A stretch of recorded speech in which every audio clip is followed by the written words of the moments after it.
여러분 안녕하십니까?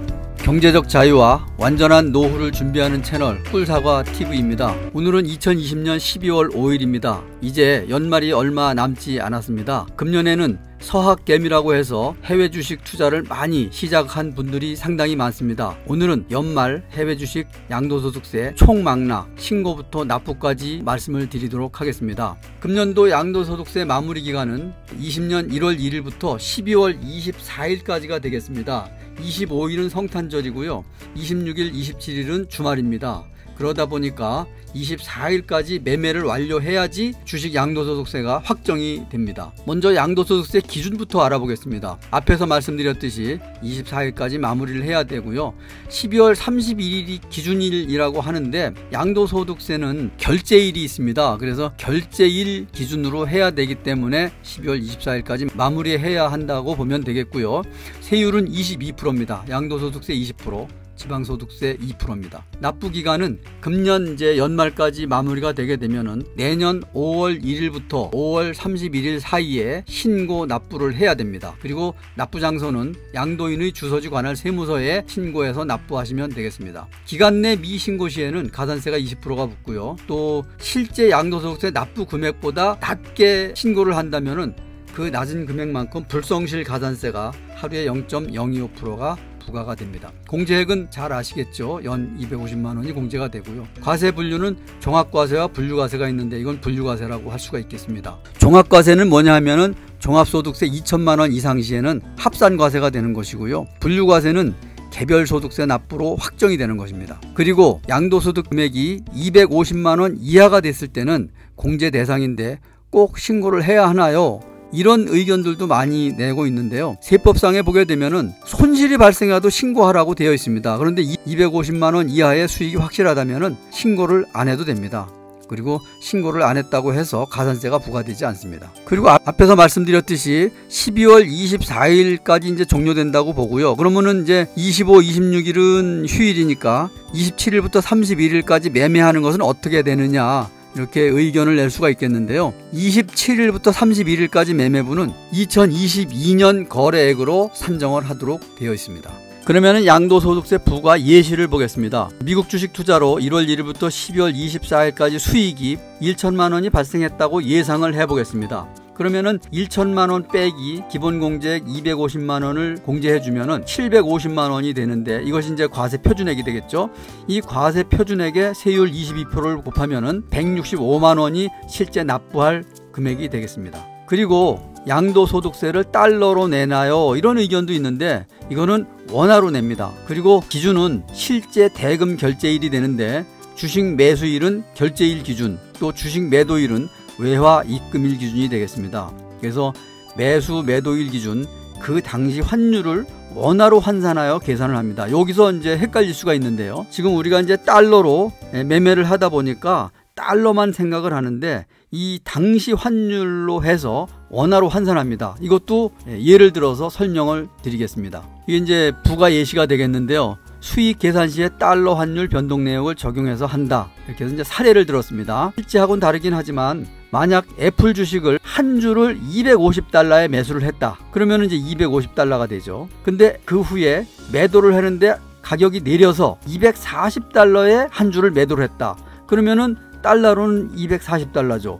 그러니까 샀을 때는 250달러로 샀는데 240달러로 내려갔으니까 결국은 달러로는 마이너스 10달러가 되는 거죠. 손실이죠. 손실이 확정이 됐습니다. 그런데 여기서 이제 환율을 보겠습니다. 매수 시의 환율이 1,100원인데 그러면은 이 1,100원에 250달러면은 27만 5천 원이 됩니다. 근데 이제 매도 시에는 환율이 1,200원으로 원화가 하락을 했죠. 그러면은 240달러로 매도를 했는데 실제는 매도시 환율이 1,200원이 되다 보니까 28만 8천 원이 됩니다. 그래서 달러로는 10달러가 손실이지만 원화로는 13,000원의 수익이 발생한 겁니다. 그러다 보니까 이것이 양도소득세 부과 대상에 포함이 되는 것이죠. 그래서 우리가 달러로 매매할 때 하고 환율을 계산할 때 하고는 우리가 착오가 있기 때문에 이거 판단을 잘해야 됩니다. 수시로 매매를 할 경우에는 사실 계산이 쉽지 않습니다. 그 자료들을 모두 기록으로 남겨놓기 전에는 어렵다고 볼 수가 있겠고요. 이 환율은 서울 외국환 중개 사이트 기준 환율을 참고를 합니다. 그래서 외국환 사이트에서 1일 기준 환율을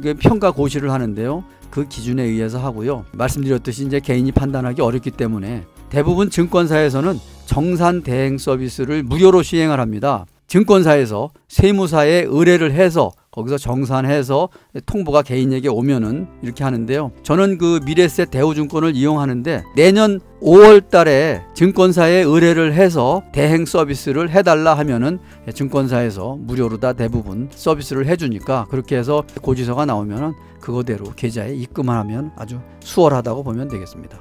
이제는 그 절세 방법도 한번 알아보겠습니다.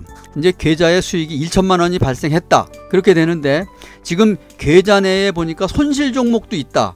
그랬을 경우에는 손실 종목을 매도한 후에 바로 재매수를 합니다. 그러면 이제 선입 선출 방식이라고 하는데요. 매도한 후에 매수를 하게 되면은 매도한 후에 손실이 확정되면은 내가 1,000만 원이 발생을 했는데 여기서 매도해서 손실이 1,000만 원이 나왔다 그러면은 양도소득세가 없는 것이죠. 그리고 재매수를 하게 되면은 주식 수에는 변함이 없는데 손실 처리가 됐기 때문에 양도소득세 납부할 의무가 생기질 않는 것입니다.